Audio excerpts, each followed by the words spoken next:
جی السلام علیکم ورحمۃ اللہ وبرکاتہ۔ بہت شکریہ احباب کا، کافی دیر سے انتظار کر رہے ہیں اس لائیو سٹریم کا۔ ہمارے آج کے اسپیشل مہمان ہیں ڈاکٹر مفتی یاسر ندیم الواجدی صاحب۔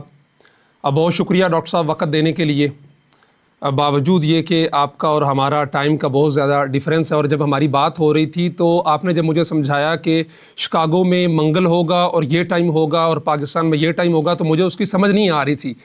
تو میں نے پھر وہ آپ کا میسیج جو تھا وہ ٹرانسکرپٹ کر کے چیٹ جی پی ٹی کو دیا۔ میں نے کہا مجھے ڈیٹ بھی بتاؤ، دن بھی بتاؤ، ٹائم بھی بتاؤ، پاکستان میں کیا ہوگا، شکاگو میں کیا ہوگا۔ تو وہ پھر جو ہے نا یہ الحمدللہ سارا کچھ ممکن ہوا۔ الحمدللہ، جزاکم اور اللہ۔ آڈینس کو یہ بتا دیں کہ ڈاکٹر صاحب کے ساتھ میری دوسری ریکارڈنگ ہے۔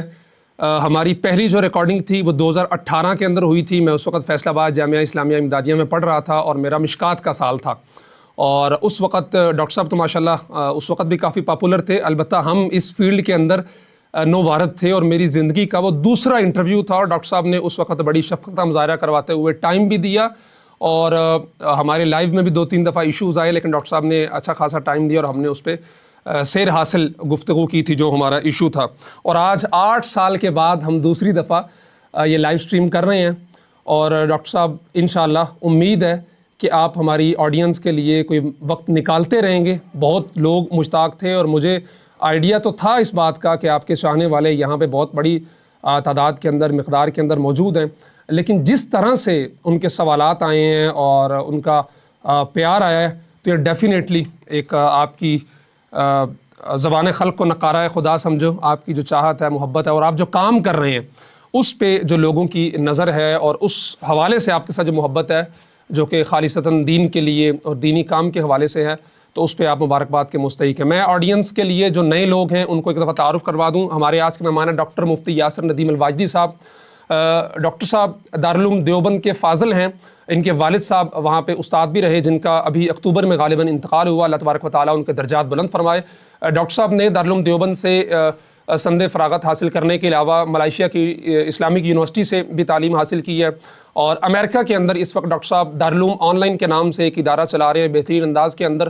اور اس کے علاوہ ڈاکٹر صاحب کا جو اصل تعارف ہے وہ ایتھیزم کے حوالے سے ہے۔ یوٹیوب پہ، فیس بک پہ 1 ملین سے زیادہ ڈاکٹر صاحب کے فالورز ہیں، اور یہاں پہ لائیو سٹریم کے ذریعے میں کئی دفعہ دیکھتا رہتا ہوں ماشاءاللہ روزانہ کے اعتبار سے جو ملحدین ہیں وہ ڈاکٹر صاحب کی گفتگو سے متاثر ہو کے ان کی لائیو سٹریمز کے اندر کلمہ طیبہ پڑھ کے دوبارہ سے حلقہ بگوش اسلام ہوتے ہیں۔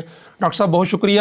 ہم یہیں سے شروع کریں گے۔ سب سے پہلے تو مختصر تعارف تو میں نے کروا دیا، ہماری پوڈ کاسٹ ہے چونکہ یہ تفصیلی ہم جو لوگوں کے سوالات ہیں اس کی طرف بعد میں آئیں گے، لیکن اس سے پہلے ذرا آپ اپنا ایجوکیشنل جو بیک گراؤنڈ ہے، آپ کا تعلق دیوبند سے ہی ہے یا کہیں اور سے ہے؟ دیوبند تک کیسے پہنچے؟ وہاں پہ کتنی تعلیم حاصل کی؟ اور فراغت تک کیا مراحل تھے تعلیمی جن سے آپ گزرے؟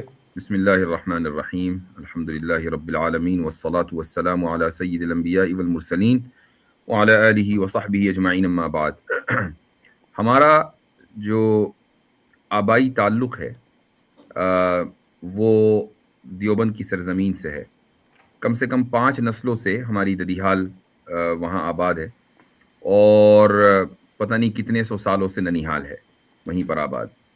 اور اس لیے اس شہر میں پیدا ہونے کا فائدہ یہ ہوا کہ ہمارے پاس کہیں اور جانے کا کوئی آپشن تھا نہیں، اور دارالعلوم دیوبند میں ہی الحمدللہ تعلیم میں نے مکمل کی۔ ابتدائی تعلیم گھر پر حاصل کی، اور اس کے بعد پھر بقیہ تعلیم دارالعلوم دیوبند میں۔ اور دارالعلوم دیوبند سے فارغ ہونے کے بعد میں نے وہاں افتاء کیا، پھر تکمیل ادب عربی، اور اس کے بعد میں تقریباً 2 سال کے لیے امریکہ آیا۔ چونکہ میری ننیحال تقریباً 1981-82 میں دیوبند سے منتقل ہو کر امریکہ میں آباد ہو گئی تھی، تو یہاں آنا جانا چلتا رہتا تھا۔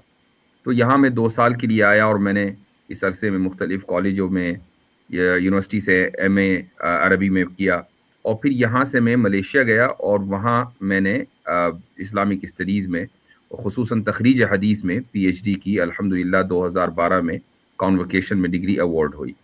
تو یہ مختصر تعلیمی سفر ہے، اور مجھے اصل جو اس میں اہم چیز ہے وہ یہ ہے کہ چونکہ دارالعلوم دیوبند کے قریب رہنے کا فائدہ یہ ہوا کہ بڑے بڑے اساتذہ، اکابر اور زعماء ملت جو ہندوستان میں رہے ہیں، ان کو بہت قریب سے دیکھنے کا موقع ملا ہے، اور بڑے بڑے اساتذہ سے الحمدللہ دیوبند کا باشندہ ہونے کی وجہ سے تعلق بھی رہا اور ان کی مجلسوں میں حاضر باش رہا ہوں، اور اس کا مجھے آج تک فائدہ الحمدللہ ہوتا ہے۔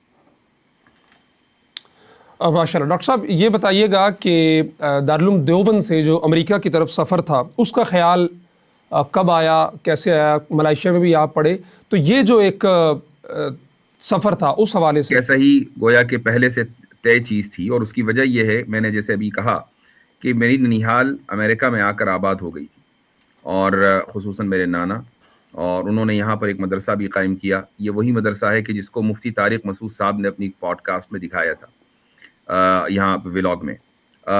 تو بچپن سے یہاں آنا جانا لگا رہا، خصوصاً طالب علمی کے زمانے میں بھی میں چھٹی گزارنے کے لیے یہیں آتا تھا اپنی ننیحال میں۔ تو یہ تھا کہ دیوبند میں دیوبند سے نکلنا ہے مزید تعلیم حاصل کرنے کے لیے۔ اب مزید تعلیم حاصل کرنے کے لیے ایسا نکلے کہ دیوبند کو مستقل طور پر خیر آباد کہہ دیا اور یہاں سکونت حاصل کر لی، تو یہیں پر میں مستقل 2011 سے میں رہ رہا ہوں۔ تو اس لیے اس میں ایسا کچھ نہیں ہے کہ میں نے کوئی بہت تگ و دو کی ہے امریکہ میں منتقل ہونے کے لیے، کوئی میں نے یہاں کمپنی میں اپلائی کیا، وہاں بچپن سے آنا جانا تھا، قسمت میں یہی تھا، یہیں آ کر سیٹ ہو گئے الحمدللہ۔ تو ابھی آپ کا یہی ارادہ ہے کہ آپ امریکہ میں ہی جو آپ کی دینی خدمات ہیں ان کو جاری رکھیں گے، دارالعلوم آن لائن جو چل رہا ہے آپ کا؟ میں جس انداز سے کام کرتا ہوں اور میرے کام کا جو منہج ہے، میں سمجھتا ہوں کہ اس کے لیے ایک عالمی سٹیج کی ضرورت ہے، اور ایک ایسے سٹیج کی ضرورت ہے کہ جہاں آپ کو قدم قدم پر یہ نہ کہا جائے کہ آپ نے ہمارے جذبات کو ٹھیس پہنچا دی، ہمارے احساسات ہرٹ ہو گئے، ہم بہت ہی سنو فلیکس ہیں، تو یعنی کہیں برف پگھل رہی ہے تو کہیں میلٹ ہو رہی ہے، تو یہ سب چیزیں جو ہیں یہ تانے اور یہ ہمیں نہ دیے جائیں۔ تو ایسے اسٹیج کے لیے ضروری تھا کہ ہم اس ملک سے باہر نکلیں، تو الحمدللہ یہاں پر وہ اسٹیج فراہم ہے، وہ اسٹیج مہیا ہے۔ ایک انٹرنیشنل لیول کے اوپر جو کام یہاں ہو رہا ہے وہ کسی دوسرے ملک میں آسان نہیں تھا۔ الہاد کے حوالے سے آپ کی جو خدمات ہیں وہ کسی سے ڈھکی چھپی نہیں ہے، تعارف کی محتاج نہیں ہے، تو اس طرف کس طرح آنا ہوا؟ کسی نے متوجہ کیا، کوئی ذمہ داری سونپی، یا تشکیل ہوئی آپ کی کہ جی آپ نے اس موضوع پہ کام کرنا ہے اور اس طرف آپ کی جو ہے نا تشکیل ہے؟ میں تکوینی معاملات ہوتے ہیں، یہ سب من جانب اللہ چیزیں طے ہوتی ہیں، اس میں کسی انسان کا کوئی دخل نہیں ہوتا۔ میں نے یہ واقعہ کئی مرتبہ مختلف پوڈ کاسٹ میں بیان کیا ہے کہ میں جب یہاں امریکہ میں آیا اور یہاں مجھے تدریسی ذمہ داری تفویض ہوئیں، مستقل کتابیں میں نے پڑھانی شروع کی مدرسے میں، تو میرے ذمے عقیدے کی جب کتابیں آئیں تو کچھ طلباء نے مجھ سے اس طرح کے سوالات کرنے شروع کیے کہ جن کے جوابات میرے پاس نہیں تھے، اور بظاہر ان عقیدوں کی کتابوں میں جو اس سے بھی مجھے سمجھ میں نہیں آ رہے تھے۔ تو میں نے اس موضوع کے اوپر مطالعہ کرنا شروع کیا، خصوصاً حضرت قاسم نانوتوی رحمۃ اللہ علیہ کی کتابوں کا میں نے مطالعہ کیا، اور اس سے مجھے اندازہ ہوا کہ اگر اسلام کی عقلی تشریح آپ کرنا چاہتے ہیں تو حضرت نانوتوی، حضرت تھانوی اور دیگر اکابر امت، اور اس سے پیچھے چلے جائیں شاہ ولی اللہ، اور اس سے پیچھے چلے جائیں امام غزالی، ان حضرات کی کتابوں کا مطالعہ کرنا بے انتہا ضروری ہے۔ تو یہاں سے مطالعے کا سفر شروع ہوا، اور چونکہ کلاس میں یہ سہولت تھی کہ جو طلبہ مجھ سے پڑھتے تھے یہ وہ طلبہ تھے جو صرف عالم کورس تو پڑھ ہی رہے تھے، لیکن ساتھ میں یہ ہائی اسکول پڑھے ہوئے تھے، کالج پڑھے ہوئے تھے۔ تو انہوں نے امریکہ کے اس مزاج کو سمجھا ہوا تھا کہ جس مزاج کی بنیاد پر دنیا میں الحاد پھیلتا ہے، تشکیک پھیلتی ہے۔ تو یہ سوالات جب سامنے آتے تھے اور کلاس روم میں اس پہ ڈسکشن ہوتا تھا تو طلبہ کی بھی دلچسپی بڑھتی تھی اور خود میری دلچسپی بھی بڑھی، اور اس طریقے سے ایک سفر کی سمت متعین ہو گئی، اور اللہ تعالیٰ نے اس راستے میں کام لینا شروع کر دیا الحمدللہ۔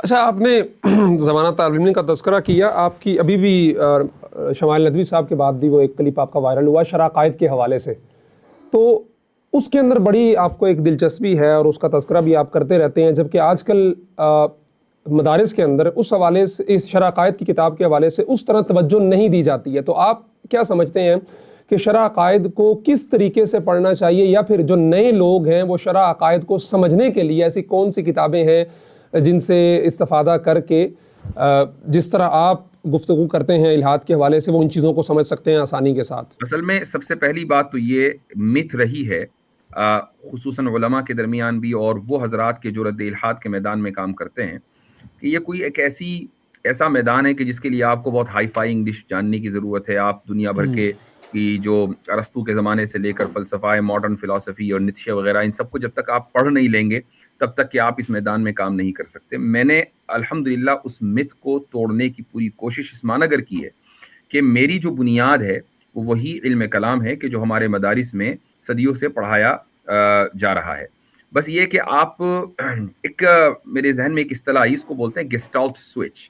گیسٹالٹ سوئچ کا مطلب یہ ہوتا ہے کہ آپ ایک تصویر دیکھیں اور آپ کو لگے کہ ہاں بھائی یہ جو تصویر ہے یہ دراصل ایک خاتون کی تصویر ہے، لیکن اگر آپ کو یہ بتایا جائے کہ نہیں یہ خاتون نہیں ہے، دیکھو یہ سراہی ہے، تو اب آپ جب دوبارہ اس تصویر کو دیکھیں گے تو آپ کو سراہی نظر آئے گی، وہ خاتون نظر نہیں آئے گی. اس کو گیسٹالٹ سوئچ بولا جاتا ہے. تو یہ جو علم کلام ہے یہ دراصل گیسٹالٹ سوئچ ہے کہ جب تک کہ مدارس میں آج سے تقریباً 5-8 سال پہلے تک اس تصور سے یہ علم کلام پڑھایا جاتا تھا کہ بھئی ہمارے اکابر کی یادگار ہے، انہوں نے کچھ کتابیں مدارس کے نظام میں اور اس کے نصاب میں ایڈ کر دی تھی، اب اس بوجھ کو ہمیں سنبھالنا ہے اور اس کو پڑھنا ہے، پڑھانا ہے، امتحان میں کامیاب ہو جانا ہے اور اللہ خیر سے اللہ. لیکن جب ہم نے اس کو سوئچ کو بدلا اور وہ یہ کہ اسی علم کلام کو بنیاد بنا کر ہم نے ملحدین سے مناظرے کرنے شروع کیے اور ان کے خلاف وہ دلائل دیے کہ جن دلائل کے جوابات ان ملاحدہ اور متشککین کے پاس نہیں تھے، تو اس سے اندازہ ہوا لوگوں کو کہ نہیں، علم کلام کو اگر آپ ماڈرن انداز سے اس کی تطبیق کر دیں اور جدید اصطلاحات آپ استعمال کریں تو آپ اسی علم کلام کی بدولت رد الحاد کے میدان میں بھی کامیاب ہو سکتے ہیں. تو الحمدللہ اس تعلق سے زبردست اویئرنیس ہے، پورے بر صغیر میں ہی کیا پوری دنیا میں اویئرنیس ہے.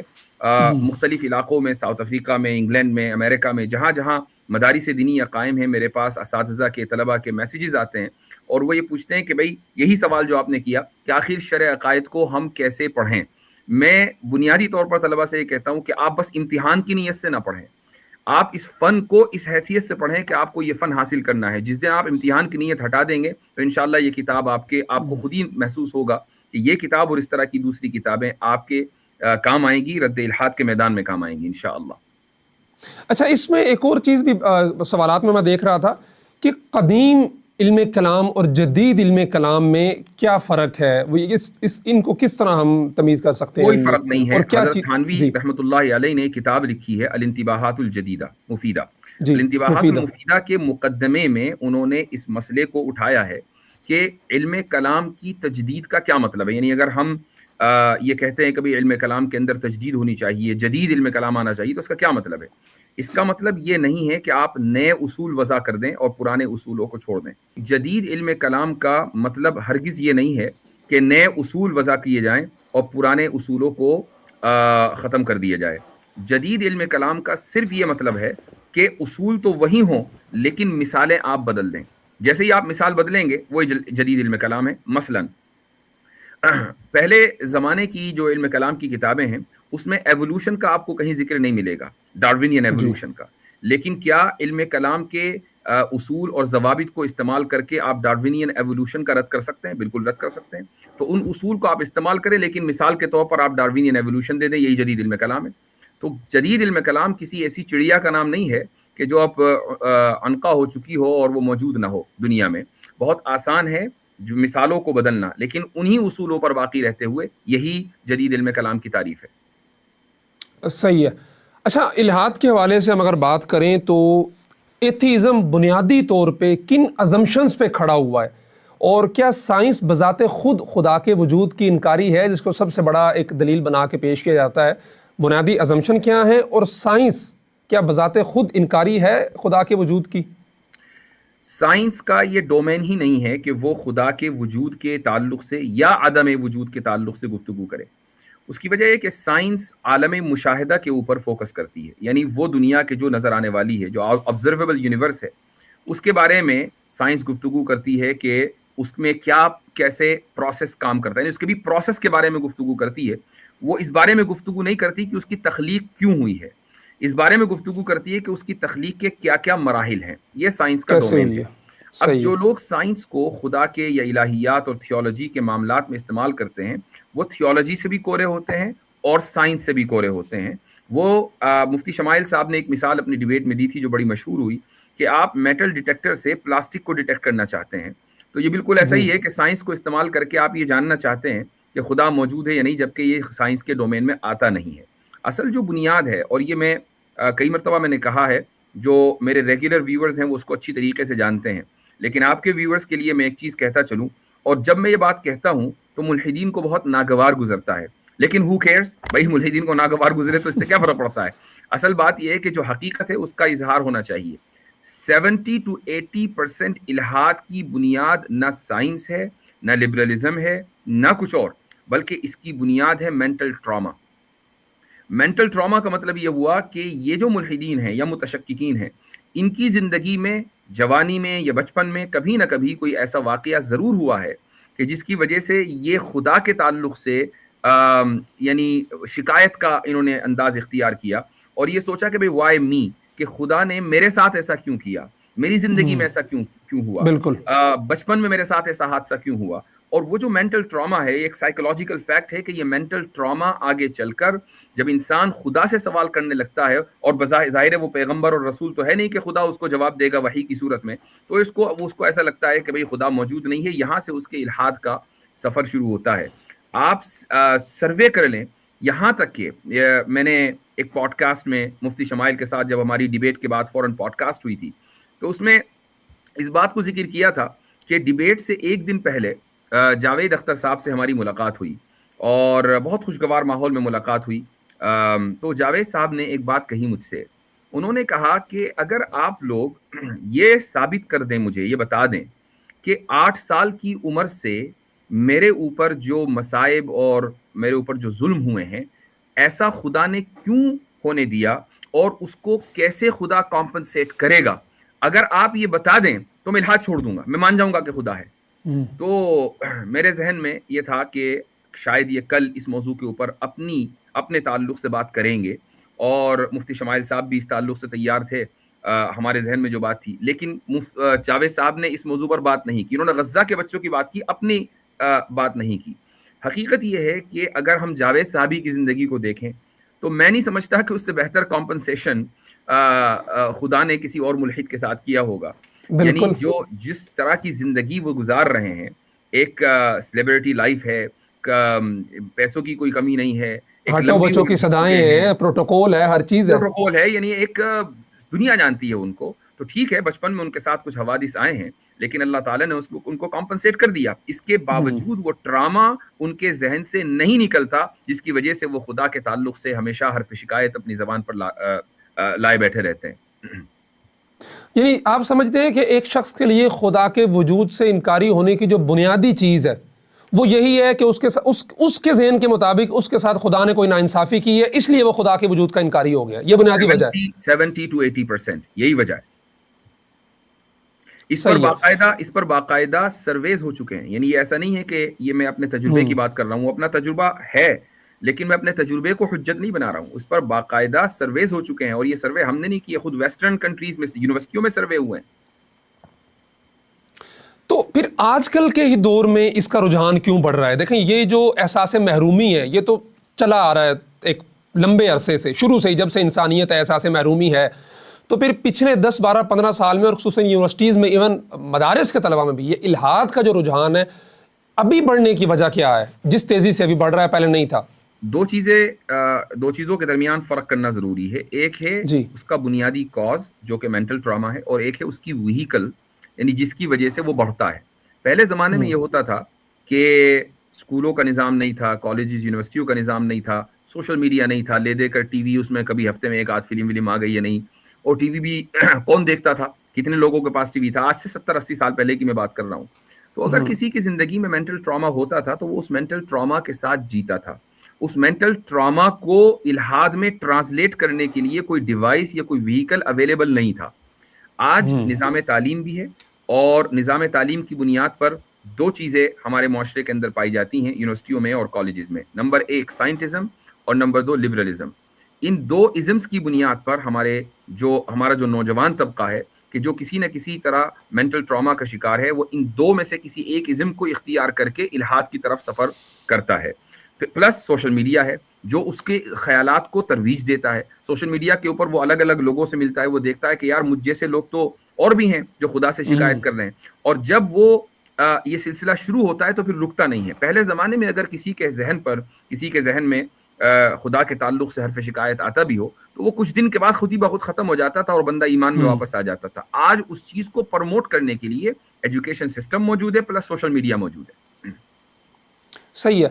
ہمارے ایک دوست رضوان اسد خان صاحب، ان کا اسی سے ملتا جلتا سوال بھی ہے کہ ملحدین یہ بھی اعتراض کرتے ہیں، وہ چونکہ اپنا خود بھی انہوں نے ایک وہ احساس محرومی کا فیس دیکھا ہوتا ہے، تو پھر کہتے ہیں کہ اگر خدا موجود ہے تو پھر ایک بڑا مشہور اعتراض ہے، یہ کم سن بچوں کو مہلک اور تکلیف دہ جو بیماریاں ہوتی ہیں جس کے اندر بچہ تڑپتا ہے، والدین سے نہیں دیکھا جاتا، ایون کوئی اور بندہ بھی دیکھتا ہے تو اس کو نہیں دیکھ سکتا، تو خدا ان بچوں کو ان بیماریوں سے کیوں مارتا ہے؟ اس کا اس میں کیا فائدہ ہے؟ یہ بہت کامن سوال ہے، اور جی میں سمجھتا ہوں کہ ملحدین یہ سمجھتے ہیں کہ ہم یہ سوال کر کے میدان مار سکتے ہیں، اور حقیقت یہ ہے کہ الحاد کے پاس مان لیجئے تھوڑی دیر کے لیے ہم مان لیں کہ چلو بھائی آپ کے اس اعتراض کی وجہ سے خدا کو مائنس کر دیا، خدا نہیں ہے، تو کیا خدا کے نہ ہونے سے یا تھوڑی دیر کے لیے اگر یہ امیجن کر لیا جائے کہ خدا موجود نہیں ہے تو کیا سفرنگ ختم ہو گئی؟ کیا اب ایول ختم ہو گیا؟ کیا اب بچے مرنا بند ہو گئے؟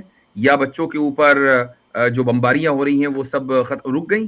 اس کا یعنی خود الہادی ورلڈ ویو کے پاس اس سفرنگ کا اور اس ایول کا، اس ٹراما کا کیا جواب ہے؟ کوئی جواب نہیں ہے. کم سے کم ہمارے پاس، اہل مذہب کے پاس یہ جواب ہے کہ جی ہاں خدا موجود ہے، اور اس دنیا کے اندر جو سفرنگ ہو رہی ہے، اس دنیا کے اندر جو ایول موجود ہے، وہ اس لیے موجود ہے چونکہ خدا نے کہیں بھی یہ وعدہ نہیں کیا کہ میں ایسی دنیا بنا رہا ہوں کہ جہاں ایول موجود نہیں ہوگا، میں ایسی دنیا بنا رہا ہوں کہ جہاں سفرنگ نہیں ہوگی، جہاں موت نہیں آئے گی، جو یوٹوپیا ہوگا، جہاں جنت ہوگی. اللہ نے ایسی دنیا کا تو وعدہ کیا ہی نہیں نا. ویسی دنیا تو آگے آنے والی ہے. اگر مان لیجئے جنت کے بارے میں بھی یہ کہا جائے کہ وہاں بھی سفرنگ ہوگی، وہاں بھی خوف ہوگا، وہاں بھی حزن ہوگا، وہاں بھی ملال ہوگا، وہاں بھی پریشانیاں ہوں گی، تب تو آپ یہ کہہ سکتے ہیں کہ بھائی خدا ان پریشانیوں کو، غموں کو، آفات و مصائب کو کنٹرول کرنے کی صلاحیت نہیں رکھتا ہے. لیکن ایسا نہیں ہے. خدا یہ کہہ رہا ہے کہ اس دنیا کے اندر اچھائی بھی ہے، برائی بھی ہے، برائی بھی اپنے پیک پر ہے اور اچھائی بھی اپنے پیک پر ہے. یہاں نبوت کا سلسلہ بھی ہے اور یہاں ابلیس کا سلسلہ بھی ہے. جب یہ دونوں سلسلے موجود ہیں اور اس دنیا کو ڈیزائن اسی طریقے سے کیا گیا ہے تو بچے سفر بھی ہوں گے، بڑے مریں گے، بڑوں کو بھی پریشانی ہوگی، تکلیفیں ہوں گی، بچوں کو بھی پریشانی. آپ کی ویڈیو پاز ہو گئی ہے مفتی صاحب. جی مفتی صاحب آپ کے نیٹ کا ایشو بن گیا تھا، ہمارے ناظرین سے بہت معذرت. نہیں میں اپنے فون سے جوائن کر رہا ہوں، تو بہرحال آئی ڈونٹ نو اس وقت کیا بات چل رہی تھی، تو اسٹریم آف تھاٹ میں ڈسکنیکشن آ گیا انٹرنیٹ کے ساتھ. کوئی ایشو نہیں، ہم اسی سے ملتے جلتے سوالات کی طرف بڑھتے ہیں. آپ نے مفتی شمائل ندوی صاحب کا بھی تذکرہ کیا کہ ان کے ساتھ یہ بات ہوئی تھی، تو انہوں نے جو فلسطین کے بچوں کے حوالے سے جاوید اختر صاحب نے جو بات کی تھی کہ اگر خدا ہے تو پھر انہیں کیوں مار رہا ہے، اب کیوں نہیں آ رہا، تو اس حوالے سے میں نے بہت ساری پوسٹیں دیکھی، لوگوں نے لکھا ہوا تھا، علماء نے حتیٰ کہ لکھا ہوا تھا کہ اس سے بہتر جواب دیا جا سکتا تھا. اس معاملے میں انہوں نے تھوڑی سی جواب مناسب نہیں دیے. تو آپ کیا سمجھتے ہیں کہ اس کا کیا جواب ہو سکتا ہے؟ جواب اس کا وہی ہے. ہاں آپ انداز بہتر یا اس کو اس پر نقد کر سکتے ہیں کہ اس کا بہتر انداز اس سے ہو سکتا تھا، لیکن جواب اس کا یہی ہے کہ اللہ تعالیٰ نے اس دنیا میں ایول اور ورچو، برائی اور بھلائی، یہ دونوں رکھی ہیں، اور انسان کو برائی اور بھلائی دونوں کے اوپر اختیار دیا ہے. یہ کیوں رکھی ہیں؟ یہاں سوال یہ ہے. اس کی وجہ یہ ہے کہ اللہ تعالیٰ کا سپریم بینگ یعنی اعلیٰ ترین ذات ہونا ضروری ہے. اگر اللہ سپریم بینگ نہیں ہے تو پھر وہ اللہ نہیں ہے، وہ کچھ اور ہے. اچھا، سپریم بینگ ہونے کے لیے یہ ضروری ہے کہ اس کے اندر صفات کمال ہوں. ان صفات کمال یعنی پرفیکٹ کوالٹیز میں ایک کوالٹی جسٹس کی بھی ہے، انصاف کی بھی ہے. اگر خدا میں جسٹس اور انصاف نہیں ہوگا بطور صفت تو پھر خدا اعلیٰ ترین ہستی اور سپریم بینگ نہیں ہو سکتا. لیکن انصاف اسی وقت ممکن ہے جبکہ برائی بھی موجود ہو اور اچھائی بھی موجود ہو. اگر صرف اچھائی ہی اچھائی ہو اور برائی موجود نہ ہو تو یہ ممکن نہیں ہے کہ انصاف کو نافذ کیا جا سکے یا انصاف وجود رکھے. لیکن انصاف وجود رکھتا ہے، اس لیے ضروری ہے کہ برائی ہو. اب یہ برائی اور اچھائی دونوں اس دنیا میں موجود ہیں. انسان کو مرض فری ول دے دی گئی ہے کہ اچھے راستے کو اختیار کرنا چاہے تو اچھے راستے کو اختیار کرے، چاہے تو برے راستے کو اختیار کرے. انا ہدیناہ السبیل اما شاکرا و اما کفورا، کہ چاہے تو وہ شکر گزار بندہ بنے یا ناشکرہ بنے.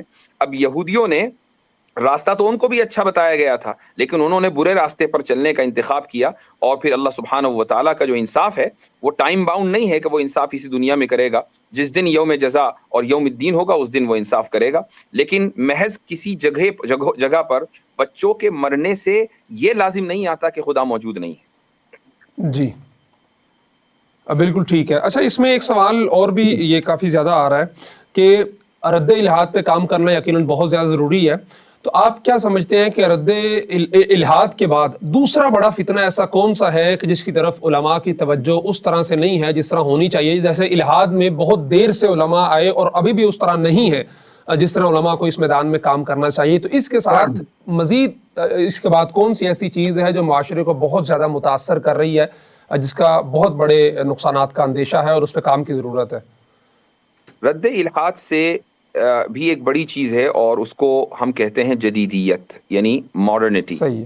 جو انسان کو بظاہر اسلام سے خارج نہیں کرتی ہے لیکن شریعت سے دور کر دیتی ہے، اور آہستہ آہستہ پھر بعض مرتبہ انسان الحاد کے راستے پر چلا جاتا ہے، اور یا پھر یہ کہ وہ نام کا مسلمان رہتا ہے، اس کے نزدیک اسلام کا تعلق یہ ہے کہ وہ 2-4 وقت کی نماز پڑھ لے، رمضان آئے تو روزہ رکھ لے، اور نہ رکھے لیکن عید ضرور منائے، یعنی وہ ایک تہذیبی مسلمان بن کر رہ جاتا ہے۔ یہ جدیدیت کے جس کے بہت سارے برگوبار ہیں، جس کی بہت ساری شاخیں ہیں، اس میں لبرلزم ہے، فیمنزم ہے، ٹرانسجنڈرزم ہے، اس میں سیکولرزم ہے، اس کے اندر اور بھی بہت سارے ازمز ہیں، تو ان میں سے یہ جو جدیدیت کا فتنہ ہے، یہ سمجھ لیں کہ آپ بہت بڑی تعداد میں مسلمانوں کے اندر پایا جاتا ہے۔ وہ اپنے آپ کو ایز این ایتھیسٹ آئیڈینٹیفائی نہیں کرتے، لیکن وہ اپنے آپ کو as a secularist, as a feminist, as a transgender right activist وغیرہ وغیرہ آئیڈینٹیفائی کرتے ہیں، اور اس فتنے کا تعاقب اس لیے ضروری ہے اور اس لیے آسان نہیں ہے کیونکہ اس فتنے کو سمجھنے کے لیے ضروری ہے کہ ان تمام افکار کا اصلی زبان میں، جو اوریجنل زبان ہے، اس میں مطالعہ کیا جائے، اور اس کے بعد پھر عقلی بنیادوں پر ان افکار کا رد کیا جائے۔ یعنی آپ اگر محض قرآن اور حدیث کی آیتیں کوٹ کریں گے تو ہو سکتا ہے کہ آپ سامنے والے کے اوپر اس طرح اثر نہ ڈال سکیں، لیکن اگر آپ عقلی بنیادوں پر ان افکار کا رد کریں گے تو ممکن ہے کہ سامنے والا جدیدیت سے نکلے۔ تو جدیدیت ایک ایسا فتنہ ہے کہ جو اسکولی تعلیم اور جو یونیورسٹی کے جو نظام تعلیم ہے اس کے راستے سے بہت آسانی کے ساتھ اپنے پیر پسار رہا ہے۔ اچھا، میں نے مفتی شمائل ندوی صاحب کے ایک کلپ میں سنا کہ انہوں نے آپ کے پاس 2 سالہ تخصص بھی کیا ہے، اور وہ بڑا خاص تخصص ہے۔ ایک تو اپنے اس تخصص کا تعارف بھی کروا دیجئے، اور ہمیں بہت سارے کومنٹس یہ بھی آ رہے تھے کہ مفتی صاحب سے یہ پوچھیں کہ اگر ہم ان کے پاس پڑھنا چاہتے ہیں ان کے ادارے میں، جو آن لائن آپ کا ادارہ ہے، یہ تخصص کیا ہے اور یہاں سے لوگ آپ کے پاس کیسے انرول ہو سکتے ہیں؟ مفتی شمائل صاحب نے کیا تعارف کرایا، اس کا نتیجہ یہ نکلا کہ میرے پاس میسیجز اور ای میلز کی اتنی بہتات ہے اس تعلق سے کہ میں جواب بھی نہیں دے پا رہا ہوں۔ یہ کورس میں نے 2021 میں شروع کیا تھا، اس وقت لاک ڈاؤن کا زمانہ تھا اور بڑی تعداد میں لوگ خالی بیٹھے تھے، میں بھی خالی بیٹھا تھا دوسروں کی طرح، تو میں نے کہا چلو کچھ کورس پڑھا ہی دیتے ہیں۔ تو میں نے یہ کورس 2 سال کا پڑھایا اور 2023 میں اس کو مکمل کیا۔ اس کے بعد ارادہ یہ تھا 2023 کے بعد کہ جتنا بھی پڑھایا ہے، اور بڑی محنت، مشقت اور بڑی ریسرچ کے بعد وہ کورس پڑھایا گیا تھا، کافی الحمدللہ اس میں مطالعہ کیا، تو ذہن میں یہ بات تھی کہ جتنا پڑھا دیا ہے اب اس کو تحریری شکل میں لانا چاہیے۔ تو تحریری شکل میں لانے کا کام شروع ہوا۔ اب 9 اپریل کو انشاءاللہ 6 جلدوں میں یہ کام آ رہا ہے، یہ پورا کورس تحریری شکل میں انڈیا میں آ جائے گا، پاکستان میں بھی انشاءاللہ اس کو جلد ہی لانے کی کوشش کی جائے گی 9 اپریل کو۔ میں نے جب یہ کورس مکمل کیا 2023 میں، اس کے بعد سے پھر یہ کورس دوبارہ آفر نہیں کیا ہے۔ تو اگر کوئی صاحب یہ چاہتے ہیں کہ میں وہ کورس دوبارہ شروع ہو یا دوبارہ اس میں انرول کریں، تو ابھی یہ ایسا کوئی کم سے کم پلان نہیں ہے۔ ہو سکتا ہے کہ عید کے بعد میں کچھ ڈیزائن کروں تو میں انشاءاللہ پبلکلی آفر کروں گا، لوگوں کو پتہ چل جائے گا۔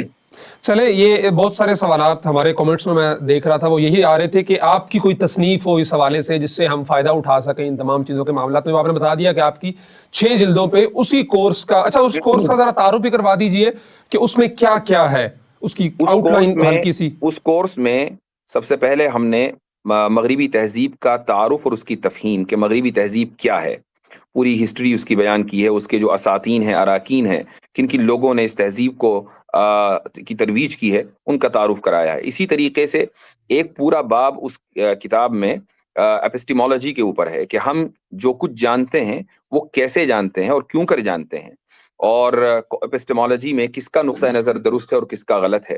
اس کے بعد ایک پورا باب تھیولوجی کا ہے کہ جس میں خدا کے وجود پر دلائل دیے گئے ہیں، اس کی صفات پر دلائل دیے گئے ہیں، تقدیر کے مسئلے کو ذکر کیا گیا ہے۔ ڈارونین ایوولوشن کے اوپر بڑا تفصیل سے کلام ہے، اور میں سمجھتا ہوں کہ اردو میں شاید اتنی شرح و بسط کے ساتھ ابھی تک کلام نہیں ہوا ہے۔ اسی طرح اس میں ٹرانسجینڈرزم کے اوپر پورا ایک باب ہے، فیمنزم کے اوپر باب ہے، سیکولرزم کے اوپر باب ہے، اور جناب والا قرآن کے اوپر جو اعتراضات ہیں ان کے جواب دیے گئے ہیں، سیرت اور سنت کے اوپر جو اعتراضات ہیں ان کے جواب دیے گئے ہیں۔ تو یہ چند ابواب ہیں جو اس کتاب میں انشاءاللہ آپ حضرات کو ملیں گے۔ صحیح ہے، یعنی اب دوبارہ وہ کورس کرنے کی کوئی صورت نہیں ہے، بس یہ ایک نصاب ہے اس کا، آپ وہ لے کے پڑھ سکتے ہیں۔ ایٹ دس مومنٹ یہی بات ہے، دعا کریں کہ اللہ تعالیٰ کچھ اور ذہن میں ڈال دے تو پھر انشاءاللہ شروع کر دیں گے۔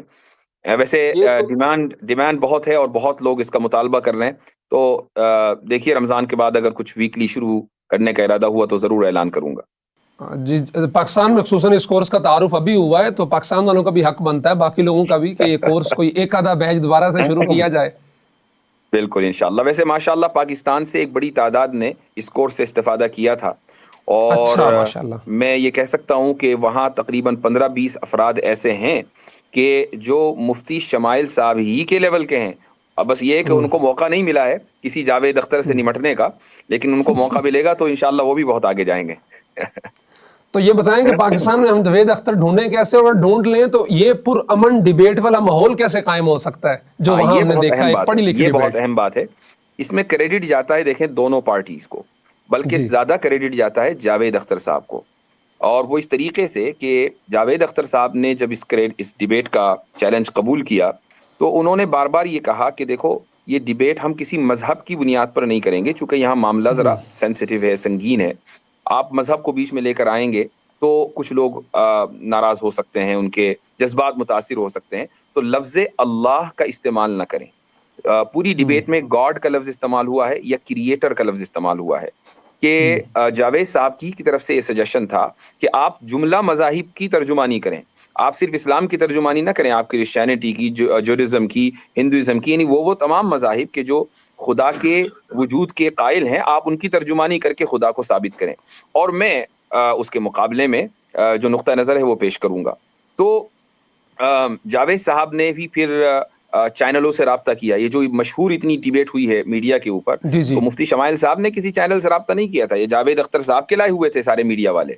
کانسٹیٹیوشن کلب جو بالکل پارلیمنٹ کے قریب ہے دلی میں، جہاں یہ ڈیبیٹ ہوئی ہے، وہاں مینجمنٹ پورا، یعنی اس کا انتظام جاوید صاحب کی ٹیم نے کیا، مفتی شمائل صاحب کی ٹیم نے نہیں کیا تھا۔ تو کہنے کا مقصد یہ کہ اس ڈیبیٹ کو پاسبل بنایا انہوں نے، اور ان کی طرف سے اور ہماری طرف سے بھی بالکل یہ تھا کہ بھائی ہم اس کو مذہبی رنگ نہیں دیں گے اور بہت ہی اکیڈمک انداز میں گفتگو کریں گے، اور کڈوز ٹو بوتھ آف دیم کہ ماشاءاللہ مفتی شمائل صاحب نے بھی اور جاوید صاحب نے بھی اس وقار کو اور ڈگنیٹی کو تھرو آؤٹ دا ڈیبیٹ باقی رکھا۔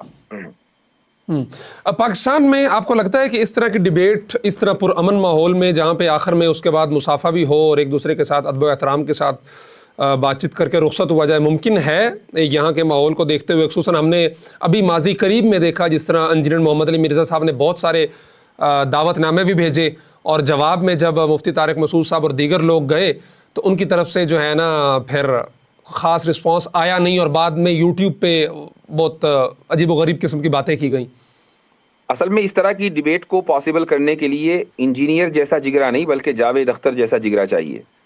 تو میں سمجھتا ہوں کہ پاکستان میں ایسے لوگ ہوں گے جو اس طرح کی یعنی پبلک ڈیبیٹ کر سکیں، جیسے پرویز ہود بھائی ہیں، نون ملحد ہے، میں یہ نہیں کہہ رہا ہوں کہ ان کو کوئی بہت زیادہ اہمیت دی جانی چاہیے، لیکن اگر قیصر احمد راجہ اور پرویز ہود بھائی کا مان لیجئے کوئی ایسا لائیو کوئی ڈیبیٹ ہوتی ہے کہ جس میں نہایت عزت اور احترام کے ساتھ، اور مجھے یقین ہے کہ قیصر احمد راجہ صاحب جس طرح ڈیبیٹ کرتے ہیں اور جو گفتگو کرتے ہیں اس میں وہ سامنے والے کی کبھی بھی توہین اور تنقیص نہیں کرتے ہیں، تو کم سے کم یہاں سے ڈیبیٹ کے سلسلے کا آغاز ہونا چاہیے۔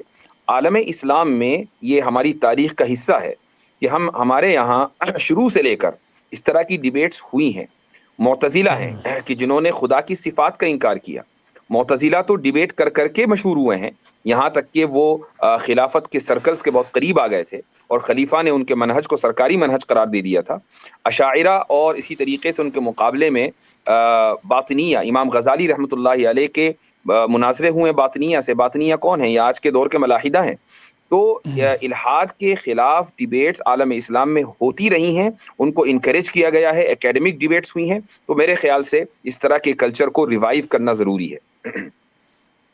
صحیح ہے. اچھا انجینئر محمد علی مرزا صاحب کی بات ہوئی ہے تو میں نے آپ کی ویڈیو دیکھی تھی ایک مرزا صاحب کے حوالے سے کہ رینڈ کارپوریشن کی سہولت کاری وہ جو ہے کر رہے ہیں. تو اس حوالے سے کوئی تھوڑا سا بتائیے گا پاکستان کی آڈینس جو ابھی دیکھ رہی ہے ان کو کہ اس میں کیا ڈیٹیل ہے اور رینڈ کارپوریشن ہے کیا، ذرا اس کا بھی تعارف کروا دیجیے گا جن کو لوگوں کو نہیں پتا. رینڈ کارپوریشن بہرحال ایک ریسرچ سینٹر ہے، یعنی اس کا تعلق کسی ایسی آرگنائزیشن سے نہیں ہے کہ جس کا مقصد صرف اور صرف اسلام کے خلاف کانسپریسی کرنا ہو. یہ ایک عام ریسرچ سینٹر ہے اور یہ فیڈرل گورنمنٹ کے لیے ریسرچ کر کے یہ اپنے جو ان کے ریسرچ پیپرز ہوتے ہیں وہ فیڈرل گورنمنٹ اور پینٹاگون کو سبمٹ کرتے ہیں اور اس کی بنیاد پر پھر پالیسیز بنتی ہیں. تو 2003 میں اور اس کے بعد 2007 میں رینڈ کارپوریشن نے ایک رپورٹ تیار کی تھی کہ مسلمانوں میں جو ریڈیکلائزیشن ہے اس کو کیسے کاؤنٹر کیا جائے. ظاہر ہے کہ اس وقت وار اینڈ ٹیرر کے نام سے مغرب ایک جنگ کی قیادت کر رہا تھا، امریکہ قیادت کر رہا تھا، اور اس وقت یہ مسئلہ تھا کہ ہم مسلمانوں میں جو ٹیررسٹ ہیں، سو کال ٹیررسٹ یا ریڈیکلائزڈ لوگ ہیں، ان کو کیسے ختم کریں. تو اس میں جو تجاویز تھیں ان میں یہ تھا کہ ایسے افراد کو پروموٹ کرنا ضروری ہے کہ جو ٹریڈیشنل اسلام کے خلاف بات کرتے ہوں، جو فقہا کے خلاف بات کرتے ہوں، محدثین کے خلاف. جب آپ ٹریڈیشنل اسلام سے اپنا رابطہ ختم کر کے آپ براہ راست انجینئروں سے، ڈاکٹروں سے، سائنٹسٹوں سے اگر آپ اسلام حاصل کریں گے تو یہ ریڈیکلائزیشن کا علاج ہوگا ان لوگوں کے نزدیک. تو انجینئر صاحب نے جو کچھ کیا وہ دراصل میں یہ ہرگز ہم نے کبھی یہ دعویٰ نہیں کیا کہ وہ رینڈ کارپوریشن کے پے رول پر ہیں اور ان کو وہاں سے پیسے مل رہے ہیں. نہ میں نے یہ کبھی دعویٰ کیا اور نہ ہی میں نے یہ سنا کہ قیصر احمد راجہ صاحب نے ایسا کبھی کوئی دعویٰ کیا ہوگا، چونکہ انہوں نے بھی اس طرح کی کے الفاظ استعمال کیے ہیں. تو یہ دعویٰ ہم دونوں کی طرف سے کبھی نہیں رہا. ہاں یہ آپ کہہ سکتے ہیں کہ وہ ان کی سہولت کاری جانے انجانے میں کر رہے ہیں. جی ہاں، جانے انجانے میں انہوں نے ان کی سہولت کاری کی ہے اور ایک بڑی تعداد میں نوجوانوں کو جو روایتی اسلام ہے، ٹریڈیشنل اسلام ہے، اس سے متنفر کیا ہے. یعنی لفظ بابا استعمال کر کے، ڈریگیٹوری ٹرمز استعمال کر کے نوجوانوں کو انہوں نے علماء سے متنفر کرنے کی کوشش کی ہے اور اسی طریقے سے روایتی اسلام سے متنفر کرنے کی کوشش کی ہے. اتنا ہی الزام ہے. تو آپ کیا سمجھتے ہیں کہ ان کی جو کوششیں ہیں انجینئر محمد علی مرزا صاحب کی، اس سے الحاد کی طرف بھی کوئی راستہ نوجوانوں کا کھل رہا ہے کہ پہلے علماء سے بیزاری، دینی لوگوں سے بیزاری، اس کے بعد مذہب سے بیزاری اور پھر الحاد کی طرف؟ میرے پاس ایسا کوئی کیس فی الحال نہیں ہے جس کی بنیاد پر میں یہ کہہ سکوں کہ انجینئر صاحب سے متاثر کوئی شخص ملحد بھی ہوا ہو. ایسا کوئی کیس کم سے کم میرے علم میں نہیں ہے. یہ پاسبل ہے، اور جب کوئی آدمی روایت سے کٹتا ہے اور کوئی شخص علماء سے دوری اختیار کرتا ہے، بلکہ علماء کو یعنی مذاہب کو وہ علماء کی طرف منسوب کرتا ہے، اور مذہب میں اگر اس کو کوئی خرابی نظر آتی ہے تو وہ یہ کہتا ہے کہ وہ ان علماء کی وجہ سے ہے، اور پھر مذہب کو اپنے طور سے سمجھنے کی کوشش کرتا ہے اور اس کے پاس پراپر ٹولز نہیں ہیں، پھنستا ہے. اور جب وہ پھنستا ہے تو پھر مذہب ہی سے کا انکار کر دیتا ہے. تو یہ کامن پیٹرن ہے، لیکن میرے پاس اس کا کوئی ثبوت نہیں ہے کہ کوئی شخص الحاد کے راستے پر چلا ہو. ہاں یہ ضرور ہے کہ غامدی صاحب کے بہت سے چیلے ہیں کہ جنہوں نے، یا منکرین حدیث جو پرویزی ہیں، یہ بہت بڑی تعداد میں ہیں کہ جنہوں نے آخرکار الحاد کا راستہ اختیار کیا، چونکہ ان کو اپنے سوالوں کے جوابات اس ڈسکورس میں نہیں ملے. یعنی میں جو ساری گفتگو کا آپ کا سمجھا ہوں کہ غامدی صاحب ہوں، انجینئر محمد علی مرزا صاحب ہوں، یا اس طرح کے دیگر لوگ، وہ رینڈ کارپوریشن کی جو سفارشات تھیں کہ روایتی علماء سے کاٹ کے انجینئرز، ڈاکٹرز اور ان سے دین سیکھنے کی طرف امت کو لگایا جائے، تو یہ اسی کا ایک حصہ ہے. جی ہاں، بالکل ایسا ہی ہے. اور جو ایک اور بات کی جاتی ہے، یہ تمام حضرات کرتے ہیں، فرقہ واریت کے خاتمے کی. آپ کو کیا لگتا ہے کہ یہ لوگ فرقہ واریت کا خاتمہ کرتے کرتے خود فرقہ واریت کو پرموٹ کر رہے ہیں اور خود الگ سے ایک فرقہ بن چکے ہیں، انجینئر صاحب ہوں، دیگر حضرات ہوں؟ دیکھیں، فرقہ واریت خصوصاً پاکستان کی حد تک میں یہ کہوں گا کہ وہاں کی سوسائٹی کے لیے یہ ایک بڑا مسئلہ ہے، اس میں کوئی شک نہیں ہے، اور اس کا اعتراف کرنا بھی چاہیے، اور اس کے تعلق سے تمام سنجیدہ علماء کو، ہر حلقے کے ان کو مل بیٹھ کر اس تعلق سے کوشش کرنی چاہیے کہ فرقواریت کیسے ختم ہو. ہوتا یہ ہے کہ اگر کوئی بیماری معاشرے کے اندر موجود ہے اور کوئی شخص اس بیماری کو ختم کرنے کے لیے چلا تو اس کے دو راستے ہیں. ایک راستہ تو یہ ہے کہ مثلا ایک آدمی کے جسم میں کہیں پھوڑا ہو گیا ہے یا کوئی زخم ہو گیا ہے اور آپ یہ کہیں کہ اس زخم کو کے درد کو ہلکا کرنے کے لیے میں تمہارے جسم میں دوسری جگہ بھی زخم کر دیتا ہوں تاکہ زخم دونوں جگہ ہو اور آپ ایکول درد محسوس کریں تو درد ڈسٹریبیوٹ ہو جائے گا. اور ایک راستہ یہ ہے کہ آپ باقاعدہ اس کا علاج کریں, دوا دیں, پٹی لگائیں, تب جا کر وہ یعنی پھوڑے کا علاج ہو. انجینئر نے جو علاج کیا ہے وہ دوسرا یعنی پہلا والا کیا ہے. یہ پہلے سے پھوڑا موجود ہے امت کے جسم میں فرقواریت کا, اس نے یہ کیا کہ ایک اور جگہ چیرا لگا دیا. اب چیزیں ادھر سے بھی اٹھ رہی ہیں ادھر سے بھی اٹھ رہی ہیں, وہ یہ سمجھ رہا ہے کہ میں نے فرقواریت کا خاتمہ کر دیا. حالانکہ فرقواریت کا خاتمہ ایسے نہیں ہوتا. یعنی علماء کو گالیاں دے کر, ان کی پرانی کتابیں نکال کر, ان کے ایک کے فتوے دوسرے کے خلاف استعمال کر کے عوام کو ان فتاوا کے بارے میں کچھ نہیں پتا تھا. عوام تو چھوڑیے, علماء کو نہیں پتا تھا. میں اپنے بارے میں بتاتا ہوں کہ ایک کتاب کے جس کو دیوبندی حلقوں کے اندر جس کی شہرت ہے اور جس کے بارے میں یہ کہا جاتا ہے کہ یہ علماء دیوبند کے عقائد ہیں, یہ کتاب ہے المحند علی المفند. کتاب کا نام ہم نے بچپن سے سنا ہے لیکن کبھی اس کتاب کو پڑھنے کی نوبت نہیں آئی تھی, اس کتاب کو کبھی پڑھنے کی توفیق نہیں ہوئی. یہاں تک کہ انجینئر نے اس کتاب کا نام اتنی مرتبہ لیا کہ میں نے سوچا کہ بھائی آخر اس کتاب کو کھول کے دیکھیں اس میں ہے کیا. تو آپ یہ دیکھیں کہ میں کہ جس نے زندگی پوری دیوبند میں لگا دی ہو, جس کی شروع سے لے کر آخر تک کے دارالعلوم دیوبند میں تعلیم حاصل کی ہوئی ہو, جو الحمدللہ بہت سے اکابر سے جس کا قریبی تعلق رہا ہو, اس نے کبھی محنت اٹھا کے نہیں دیکھی, اٹھائی تو بھی انجینئر کی وجہ سے. تو کیا یہ علماء دیوبند کے بنیادی عقائد ہو سکتے ہیں؟ اچھا اب ان لوگوں کا استدلال دیکھیں کتنا سطحی ہوتا ہے. وہ کتاب کا ٹائٹل دکھائیں گے آپ کو کور, اس پہ لکھا ہوگا یعنی عقائد علماء دیوبند. دیکھو یہ علماء دیوبند کے عقائد اس پہ لکھا ہوا ہے. بھائی وہ کسی ناشر نے, کسی کتب خانے والے نے کتاب کو چلانے کے لیے یعنی عقائد علماء دیوبند چھاپ کے اس نے چلا دی اور کتاب چل گئی. آپ اس کو یہ سمجھ رہے ہیں کہ یہ آفیشیل کوئی کتاب ہے علماء دیوبند کے عقائد کے اوپر مشتمل. ایسا نہیں ہے. میرے استاذ حضرت مولانا مفتی سعید پالن پوری رحمہ اللہ, جو دارالعلوم کے سابق شیخ الحدیث ہیں, جن کا انتقال ابھی کرونا کے دنوں میں ہوا 2020 میں, وہ یہ فرماتے تھے کہ محند علی المفند دراصل جو اعتراض سوالات آئے تھے علماء دیوبند میں حضرت مولانا خلیل امبیٹوی کے پاس, یہ ان سوالات کا جواب ہے. ان سوالات میں سے کچھ سوالوں کا تعلق فروعی مسائل سے ہے, کچھ اصولی مسائل سے. تو ان میں فروعی مسائل بھی ہیں, اصولی مسائل بھی ہیں, اور اس میں دلائل نہیں ہے, بس انہوں نے اپنا موقف ذکر کر دیا ہے. ورنہ اگر آپ کو علماء دیوبند کا جو اصل منہج ہے کہ ان کا منہج کیا ہے, وہ عقیدے کو کیسے سمجھتے ہیں, اشاعرہ کے تعلق سے ان کا کیا نقطہ نظر ہے, ماتوریدیہ کے تعلق سے ان کا کیا نقطہ نظر ہے, فقہا کے تعلق سے, محدثین کے تعلق سے ان کا کیا نقطہ نظر ہے, اس کے لیے اگر آپ کو کوئی کتاب پڑھنی ہے تو یہ ہے حکیم الاسلام قاری محمد طیب صاحب رحمہ اللہ کی. اس کتاب کا نام ہے علماء دیوبند کا دینی رخ اور ان کا مسلکی مزاج. یہ کتاب پاکستان میں بھی چھپی ہوئی ہے, انگریزی کے میں کچھ چیپٹرز اس کے ٹرانسلیٹ ہو چکے ہیں, عربی میں مکمل موجود ہے, اردو میں مکمل موجود ہے, آن لائن مل سکتی ہے. اگر آپ علماء دیوبند کے مسلکی مزاج کو سمجھنا چاہتے ہیں, جو دراصل اہل سنت والجماعت کا ایکسٹینشن ہے, تو اس کے لیے آپ کو یہ کتاب پڑھنی چاہیے. یعنی آپ یہ کہہ رہے ہیں کہ اب تک انجینئر صاحب جو کلیم کرتے رہے المفند, ان کی تو آدھی سے زیادہ گیم کھڑی ہی اس بات پہ ہے المفند اور المحند پہ. تو یہ علماء دیوبند کے عقائد کی نمائندہ کتاب نہیں ہے, اس کی بجائے علماء دیوبند کے عقائد کی جو نمائندہ کتاب ہے وہ حکیم الاسلام قاری محمد طیب صاحب کی علماء دیوبند کا دینی مزاج اور اس کا رخ, دینی رخ اور مسلکی مزاج, مسلکی مزاج, یہ کتاب پڑھنی چاہیے. جی ہاں. تو پھر اب تک ہمارے بہت سارے علماء یہاں پاکستان میں جو اس حوالے سے کام کر رہے ہیں, وہ المفند علی المحند کو ہی لے کے اس کو ڈیفینڈنگ پوزیشن میں کیوں رہے انجینئر صاحب کے اعتراضات کی وجہ سے؟ میں یہ نہیں کہہ رہا ہوں کہ محند میں جو کچھ لکھا ہے وہ 100% غلط ہے. میں یہ کہہ رہا ہوں کہ اس میں کچھ اصولی مسائل ہیں اور کچھ فروعی مسائل ہیں. فروعات میں جو فروعی عقائد ہوتے ہیں ان میں اختلاف کی گنجائش ہوتی ہے. ان میں آپ یہ ہرگز یہ کہہ سکتے ہیں بہت آسانی کے ساتھ کہ بھائی نہیں, ہمارے پاس دوسرے دلائل ہیں جن کی بنیاد پر ہمارا نقطہ نظر یہ نہیں ہے بلکہ کچھ اور ہے. تو یہ اس طرح کے مسائل موجود ہیں. مثلا اس کی ایک مثال دے دیتا ہوں. اس کی مثال ہے کہ کیا عرش الہی افضل ہے یا وہ جگہ کہ جہاں جو رسول اکرم صلی اللہ علیہ وسلم کے جسم اطہر سے مس ہو رہی ہے.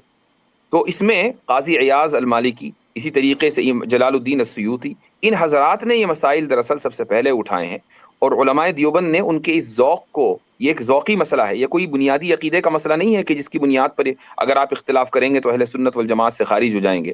تو اس ذوق کی انہوں نے اس ذوق کو قبول کیا اور کہا کہ ہاں، رسول اکرم صلی اللہ علیہ وسلم کے جسم اطہر سے جو حصہ ٹچ ہو رہا ہے، مس ہو رہا ہے، وہ عرش سے افضل اس لیے ہے کہ چونکہ عرش سے اللہ سبحانہ و تعالیٰ کا کوئی حصہ مس اور ٹچ نہیں ہو رہا ہے، چونکہ اللہ تعالیٰ کا تو جسم ہی نہیں ہے.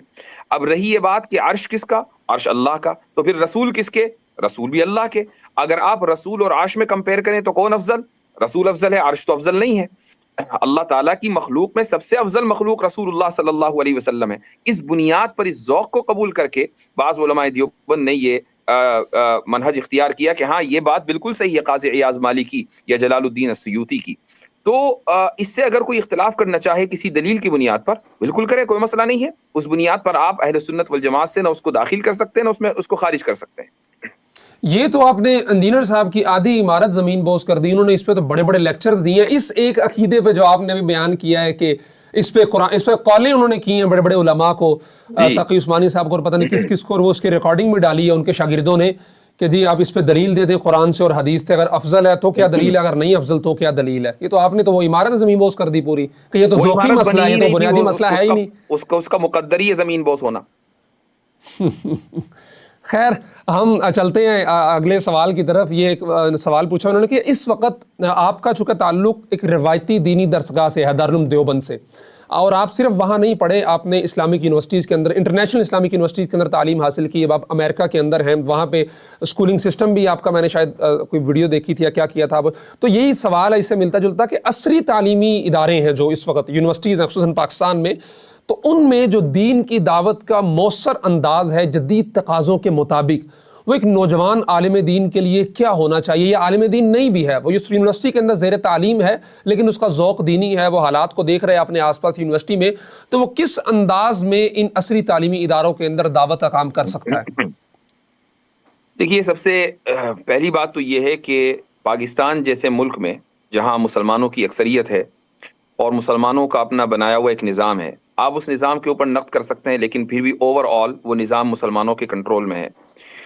اس میں یہ ضروری ہے علماء کے لیے بھی اور جو دیندار طبقہ ہے اس کے لیے کہ وہ ایک ایسے تعلیمی نظام کو ملک میں رائج کرے کہ جس تعلیمی نظام کی بنیاد اسلام ہو. چاہے پڑھیں آپ سائنس، جیومیٹری، آپ فزکس پڑھیں، آپ کچھ بھی پڑھیں، لیکن اس کی بنیاد اسلام ہونی چاہیے. یہ بنیاد اسلام کیسے ہوگی؟ یہ محض اس طرح نہیں ہوگی کہ آپ جب اسکول جا رہے ہیں تو آپ نے سر پہ پگڑی باندھی اور آپ نے سمجھا کہ بھائی ہم نے نظام تعلیم کو اسلامائز کر دیا ہے. یہ تو ایک ظاہری چیز ہے، یعنی ایک سنت کا آپ نے احیا کیا، بہت اچھی بات ہے، لیکن نظام تعلیم کو اسلامائز کیسے کیا جاتا ہے؟ اس کا طریقہ یہ ہے کہ آپ یہ دیکھیں کہ اگر آپ اسلامک ایپسٹیمولوجی کا مطالعہ کریں گے تو اس میں دیکھیں گے کہ ہمارے پاس 3 ذرائع علم ہیں. سب سے پہلا ذریعہ علم ہے ہمارے حواس، جن کو ہم حواس خمسہ کہتے ہیں، 5 سینسز کہتے ہیں انگریزی میں. دوسرا ہمارا جو ذریعہ علم ہے وہ ہے عقل، ریزننگ. اور تیسرا ذریعہ علم ہے وحی یعنی ریویلیشن. تو ہمارا جو نظام تعلیم ہے، ویسٹرن نظام تعلیم کی جس کی بنیاد پر ساری دنیا میں اسکول چل رہے ہیں، کالجز، یونیورسٹیز چل رہی ہیں، یہ نظام تعلیم صرف اور صرف پہلے ذریعہ علم کے اوپر کھڑا ہوا ہے. یعنی یہ اس چیز کو درست سمجھتا ہے کہ جس چیز کا مشاہدہ کیا جا سکے، اور جس چیز کا مشاہدہ نہیں کیا جا سکتا یہ اس چیز کو درست نہیں سمجھتا. اس کی ایک مثال دیتا ہوں میں آپ کو. آپ اگر ہسٹری کی کتاب جو سوشل اسٹڈیز کے اندر سبجیکٹ میں پڑھائی جاتی ہے اس کو اگر آپ دیکھیں تو ماضی قریب میں، مان لیجیے آپ کو کسی قدیم سویلائزیشن کی ہسٹری کو پڑھنا ہے تو آپ ماضی میں کہاں تک جائیں گے؟ آپ وہاں تک جائیں گے جہاں آپ کو کوئی تحریری ثبوت مل جائے. مثال کے طور پر کسی دیوار کے اوپر کسی قدیم تہذیب نے کچھ لکھ دیا تھا، اب آپ نے اس دیوار کو وال آن دا رائٹنگ کی بنیاد پر یہ بتایا کہ بھائی یہ والی جو تہذیب کے لوگ ہیں وہ اس طریقے سے رہتے تھے. تو میسوپوٹیمین سویلائزیشن یہ اولڈسٹ سویلائزیشن ہے کہ جس کی بنیاد پر جس کے ہمیں ثبوت ملتے ہیں تحریری، قابل مشاہدہ، اور وہی اسکول میں پڑھائی جاتی ہے. اس سے پہلے کی جو سویلائزیشنز ہیں ان کی کوئی ہسٹری ہمارے پاس موجود نہیں ہے. لیکن اگر آپ قرآن کو دیکھیں، قرآن کتاب ہدایت ضرور ہے لیکن قرآن کے اندر انبیاء علیہم الصلاۃ والسلام کے قصے بھی موجود ہیں، اور یہ بالکل حقیقی اور سچے قصے ہیں. حضرت آدم علیہ الصلاۃ والسلام کا قصہ قرآن میں موجود ہے. کیا کسی اسکول کے میں اس بات کی ہمت ہے نظام تعلیم کو وضع کرنے والوں میں کہ وہ حضرت آدم علیہ الصلاۃ والسلام کی سٹوری کو تاریخ کی کتابوں میں درج کرے اور انسانی تاریخ کا پہلا چیپٹر حضرت آدم علیہ الصلاۃ والسلام کا قصہ ہو، حضرت حوا کا قصہ ہو، کیسے وہ اس دنیا میں آئے، حضرت نوح کے تعلق سے گفتگو ہو؟ طوفان نوح کو کسی اسکول کے نصاب میں نہیں پڑھایا جاتا، یہ سمجھا جاتا ہے کہ ایک مذہبی کہانی ہے، مت ہے، اور بہت سارے مذاہب نے اس کو ایک دوسرے سے لیا ہے، لیکن یہ ایک حقیقت واقعہ ہے اور مقدس کتابوں کے اندر اس کو ذکر کیا گیا ہے۔ تو تاریخ کی کتابوں میں طوفان نوح کو پڑھایا جانا چاہیے، ساتھ میں میسوپوٹیمیا بھی پڑھائیں، ساتھ میں آپ ایجپشن سویلائزیشن پڑھائیں، ساتھ میں آپ چائنیز سویلائزیشن پڑھائیں، لیکن تاریخ کا آغاز صرف اور صرف تاریخ کی بنیاد حواس نہیں ہے، بلکہ تاریخ کی بنیاد حواس کے ساتھ ساتھ ریویلیشن اور وحی بھی ہے۔ جب آپ اس طریقے سے نظام تعلیم میں انقلاب لے کر آئیں گے تو مجھے امید ہی نہیں، یقین ہے کہ جو ملحدوں کی آپ ایک تعداد یونیورسٹیوں میں دیکھتے ہیں، یہ تعداد بالکل کم ہو کر دو چار ہی انگلیوں پر گنے جانے والے اتنی رہ جائے گی، باقی سب ختم ہو جائیں گے۔ صحیح ہے۔ اچھا، آپ نے پاکستان کے نظام کا بھی تذکرہ کیا ہے، میں نے ارادہ کیا تھا یہ سوال نہیں پوچھوں گا، لیکن چونکہ آپ نے کر دیا ہے، مفتی شمائل ندوی صاحب کی ایک اسٹیٹمنٹ کے بعد پاکستان میں بہت زیادہ ایک بحث چھڑ گئی تھی، اور ایون اس کے ساتھ مفتی تقی عثمانی صاحب کا ایک کلپ جوڑ کے جواب کے طور پہ بھی چلایا جاتا رہا۔ آپ نے بڑی پازیٹیو بات کی، اور تقی عثمانی صاحب نے یہی کہا تھا کہ نظام آئین اس کے دباچے کے اندر جب لکھا ہوا ہے کہ کوئی بھی قرآن و سنت کے مطابق نہیں ہوگا، اسی طرح جس طرح ایک مسلمان کے اوپر فرض ہے 5 وقت کی نماز پڑھنا، وہ نہیں پڑھتا، یہ اس کی بدعملی ہے، لیکن اس پہ فرض ہے، زکوٰۃ فرض ہے، اس پہ سارا کچھ ہے۔ اسی طرح پاکستان کا نظام اسلامی ہے، یہ اس اسلامی نظام پہ عمل نہیں ہو رہے ہیں تو یہ بدعملی ہو سکتی ہے، لیکن یہ کہہ دینا کہ یہ اسلامی نظام ہی نہیں ہے، تو اس حوالے سے آپ کیا رائے دیں گے شمائل ندوی صاحب کی اسٹیٹمنٹ کے پیش نظر؟ جو بات کہی ہے وہ اس کی تشریح انہی کے ذمہ ہے۔ جہاں تک میں اپنی بات کرنا چاہوں گا کہ نظریاتی اعتبار سے میں نہیں سمجھتا کہ کسی کو کوئی اختلاف ہوگا کہ پاکستان میں یا افغانستان میں یا سعودی عرب میں اور اس طرح دوسرے بہت سے ممالک ہیں، تمام مسلم ممالک کی بات نہیں ہو رہی ہے، یہ نظریاتی اعتبار سے اسلامی ممالک ہیں۔ تو ہاں، عملی اعتبار سے اس میں کمی بیشی ہو سکتی ہے، یہ ہو سکتا ہے کہ ایسی حکومتیں آئی ہوں اور یہ آتی رہتی ہوں وقتاً فوقتاً کہ جو اس نظریات، اسلامی نظریات کی تطبیق میں روڑا بنتی ہوں، یہ پاسبل ہے، لیکن محض اس لیے کہ کوئی حکومت روڑا بن رہی ہے آپ یہ کہہ دیں کہ نہیں نظریاتی اعتبار سے بھی اسلامی نہیں رہا، یہ میں سمجھتا ہوں کہ زیادتی ہے۔ صحیح ہے۔ ایک کامنٹ آیا ہوا ہے ہمارے دوست ہیں مبشر حیات صاحب، ان کا can we prove the existence of God mathematically because some religious people claim this, kindly elaborated Mufti Sahab. ریاضی کو آپ اس دنیا میں اگر اپلائی کریں، اس کو بولتے ہیں فائن ٹیوننگ آرگیومنٹ، کہ اس دنیا کے اندر ہر چیز فائنلی ٹیونڈ ہے۔ اب یہ فائن ٹیوننگ کو آپ کیسے ثابت کریں گے؟ یہ میتھمیٹکس کی بنیاد پر ثابت کریں گے کہ اگر میتھمیٹیکلی کوئی بھی چیز ذرا سی بھی غلط جیسی ہے ویسی نہ ہوتی تو یہ دنیا ویسی نہ ہوتی جیسا کہ ہے، یا دنیا وجود میں نہ آتی۔ تو یہ جو میتھ کو آپ، ریاضی کو فائن ٹیوننگ آرگیومنٹ میں استعمال کر سکتے ہیں اور اس کی بنیاد پر آپ خالق کو ثابت کر سکتے ہیں، لیکن ڈائریکٹ میتھ سے آپ خدا کو ثابت کریں، اس ایسی کوئی دلیل کم سے کم میرے علم میں نہیں ہے۔ صحیح ہے۔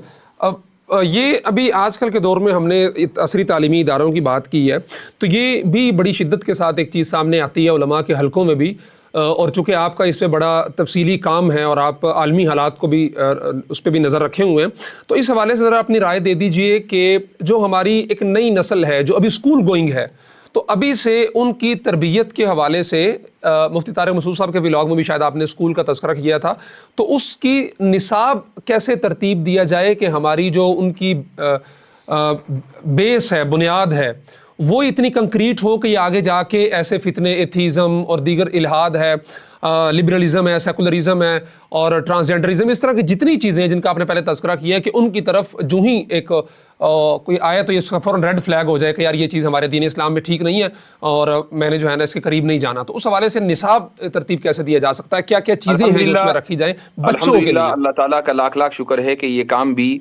اس ناچیز کے ذریعے انجام پذیر ہے، اور ایک ایسا نصاب تعلیم اسکولوں کا، ہم لوگ یہاں امریکہ میں بیٹھ کر اس اسکول میں، برہان اکیڈمی ہے اس اسکول کا نام، جہاں سے میں آپ سے مخاطب ہوں، تو یہاں پر بیٹھ کر ہم ایک ایسا نصاب مرتب کر رہے ہیں پری اسکول سے لے کر کے 12th گریڈ تک، کہ جو خالص اسلامی اصولوں کے اوپر مبنی ہے، ہائیسٹ اسٹینڈرڈ ہے، یعنی سائنس کا، میتھ کا، سوشل اسٹڈیز کا، انگلش لینگویج آرٹس کا ہائیسٹ پاسبل اسٹینڈرڈ ہے، and at the same time Islamic اصولوں کے اوپر مبنی ہے۔ میں ایک مثال میں آلریڈی دے چکا ہوں، ایک اور مثال میں آپ کو اس کی دینا چاہوں گا۔ وہ مثال یہ ہے کہ مثلا انگلش لینگویج آرٹس میں سب سے زیادہ کفر اور شرک داخل ہے، کیونکہ گوروں کی کتابیں عام طور سے انگلش میڈیم اسکولوں کے اندر پڑھائی جاتی ہیں اور اس میں الگ الگ افکار کو ایڈ کیا گیا ہے۔ ہم نے یہ کیا کہ ایک بہت مشہور ناول ہے کنگ آرتھر، یہ ناول عام طور سے تقریباً سبھی انگلش میڈیم اسکولوں میں دنیا بھر میں پڑھایا جاتا ہے۔ یہ ایک افسانوی کردار ہے، ایک انگلینڈ میں بادشاہ تھا افسانوی، اور اس نے کروسیڈز لڑی اور اربوں کو اس نے شکست دی۔ تو اس میں نہ صرف یہ کہ ناول کے ذریعے بچوں کو لینگویج پڑھائی جاتی ہے اور لینگویج کمانڈ ان کی مضبوط کی جاتی ہے، اس میں ساتھ ساتھ شجاعت، بصالت، بہادری، یہ ویلیوز بھی بچوں کے اندر پڑھائی جاتی ہیں، ڈالی جاتی ہیں۔ تو ہم نے یہ کیا کہ ہم نے اس لینگویج کو باقی رکھا جو کنگ آرتھر ناول میں ہے، لیکن اس کے کیریکٹرز کو بدل دیا۔ ہم نے کہا کہ یہ کیا ضروری ہے کہ ایک افسانوی کردار کنگ آرتھر کے جس کا تاریخ میں کوئی وجود نہیں ہے، اس کے ذریعے، اس کی کہانی کے ذریعے بچے انگریزی سیکھیں اور شجاعت اور بصالت سیکھیں۔ آخر طارق بن زیاد نے کیا قصور کیا ہے کہ ہم ان کو اپنے نصاب میں جگہ نہ دیں؟ طارق بن زیاد بھی تو یورپ میں ہی تھے، تو ہم نے ان کی کہانی کو کنگ آرتھر سے ریپلیس کیا، انگلش میں ناول لکھا، اسی لیول کا لکھا جس لیول کا کنگ آرتھر ہے، اور ساتھ میں جو آبجیکٹیوز ہیں وہ یہی ہیں کہ بچے ان کہانیوں کو پڑھ کر، ان سٹوریز کو پڑھ کر اپنے اندر شجاعت اور بہادری کی ایسی جو ویلیوز ہیں وہ پیدا کریں۔ اور اب یہ کہانی صرف افسانوی کردار نہیں ہے بلکہ ایک ٹرو ہسٹوریکل کردار ہے طارق بن زیاد کا۔ تو اس طریقے سے ہم پورے کورس کو اسلامائز کر رہے ہیں۔ صحیح ہے، بہت خوب ہے، ماشاءاللہ ہو گیا۔ تو یہ جو کورس ہوگا یہ دیگر لوگوں کے لیے بھی دستیاب ہوگا، جس طرح بھی آپ نے 6 کتابوں جلدوں کا بتایا ہے اس کا، کہ وہ اویلیبل ہوگی پبلکلی؟ ہماری کوشش یہی ہے کہ یہ انشاءاللہ 2028-29 تک مکمل نصاب English language art, math, science and social studies, یہ 4 میدان ہیں، ان چاروں میدانوں کا مکمل نصاب انشاءاللہ تیار ہو جائے پری اسکول سے لے کر 12ویں کلاس تک۔ اس میں ہر ملک میں ایک کمپوننٹ تھوڑا سا ہمیں الگ کرنا پڑے گا، اور وہ کمپوننٹ ہے وہاں کی مقامی ہسٹری۔ تو مقامی ہسٹری کو اگر مان لیجئے جو پاکستان میں کوئی اسکول ہے وہ ہمارے اس نصاب کو لینا چاہتا ہے تو انشاءاللہ وہ آگے چل کر اس نصاب کو لے سکتا ہے، لیکن مقامی ہسٹری پڑھانے کے لیے اس کو مقامی طور پر جو کتابیں ملتی ہیں وہ ایڈ کرنی ہوں گی، چونکہ ہم اس ہر ملک کی مقامی ہسٹری کے تعلق سے تو آبویسلی کتابیں تیار نہیں کر سکتے۔ صحیح ہے۔ مجھ صاحب الحاد سے ہٹ کے بس آخری 1-2 سوالات ہیں، آپ کا ٹائم کچھ اوپر میں لے رہا ہوں، اس پہ ایڈوانس میں معذرت۔ وہ یہ ہے کہ اس وقت پوری دنیا میں اگر ہم دیکھا جائے تو اہل کفر مجتمع ہو کے اسلام اور اہل اسلام کو، ان کی اسلامی جو تعلیمات ہیں، ان کی جو شناخت ہے، اس کو مسخ کرنے پہ تلا ہوا ہے، اور ہم نہ صرف یہ کہ ان کے بمباری کا نشانہ بن رہے ہیں ہماری امت مسلمہ مختلف خطوں میں، بلکہ ان کے سخت رویوں کا بھی سامنا کر پا رہے ہیں۔ تو ایسے حالات میں ایک عالم دین کو کس رویے کی ضرورت ہے اور کن بنیادوں پہ کام کرنے کی ضرورت ہے؟ اصل میں جب آپ کوئی کام کرتے ہیں اور اس کا اعلان اس وقت کرتے ہیں کہ جب وہ کام ہو جائے تو اس میں برکت ہوتی ہے۔ ہمارے یہاں نوجوان علماء کا ایک مسئلہ یہ ہے کہ ابھی کام ہوا شروع ہوا نہیں، اس کی شہرت پہلے ہو جاتی ہے، اور اسی لیے وہ کام ناقص رہ جاتا ہے، نامکمل رہ جاتا ہے، اپنوں کی اور غیروں کی نظریں لگ جاتی ہیں، یا پھر وہ سازشوں کا شکار ہو جاتا ہے۔ تو اگر آپ کوئی کام کر رہے ہیں تو اس کو یا تو اس لیول پر کریں کہ آپ کے ساتھ پوری ایک ٹیم ہو اور آپ کو یقین ہو کہ یہ کام ہو کر رہے گا انشاءاللہ تعالی، اللہ تعالیٰ چاہے تو، اور یا پھر یہ کہ وہ کام پہلے کر گزریں، دنیا اس کو آسانی کے ساتھ، بہت آرام کے ساتھ اس کو ڈسکور کر لے گی۔ آپ نے جو کہا کہ اس وقت دنیا میں مسلمانوں کی شناخت کا مسئلہ ہے، یہ شناخت کا جو مسئلہ ہے وہ کس بنیاد پر ہے؟ ہماری جو شناخت ہے، ہماری جو آئیڈینٹی ہے، کیا چیز ہماری آئیڈینٹی بناتی ہے؟ ہمارا معاشرہ۔ ہمارا معاشرہ کیسے بنتا ہے؟ تعلیم کی بنیاد پر بنتا ہے۔ معاشرہ یہ تو جاہل ہوگا یا علمی ہوگا، اگر علمی ہوگا تو تعلیم کی بنیاد پر معاشرہ بنے گا، اس معاشرے سے ہماری آئیڈینٹی بنتی ہے۔ میں نے ابھی یہ کہا کہ آپ پاکستان ہی کی، حالانکہ میں کبھی اس ملک میں آیا نہیں ہوں، لیکن مجھے معلوم ہے کہ پاکستان کی سطح پر آپ دیکھیں 90% کیا 99% جو مسلمانوں کے بچے ہیں وہ اسکولوں میں جاتے ہیں، اور اس نظام تعلیم کے پروردہ ہیں کہ جو نظام تعلیم 1830 کے بعد لارڈ مکالین نے ڈیزائن کیا تھا، تو اگر آپ کے 99% بچے اس نظام تعلیم سے نکل کر معاشرے کی تشکیل کریں گے اور وہ معاشرہ پھر آئیڈینٹی بتائے گا، تو ظاہر ہے کہ پھر اسلامک آئیڈینٹی تو کبھی محفوظ نہیں رہ سکے گی.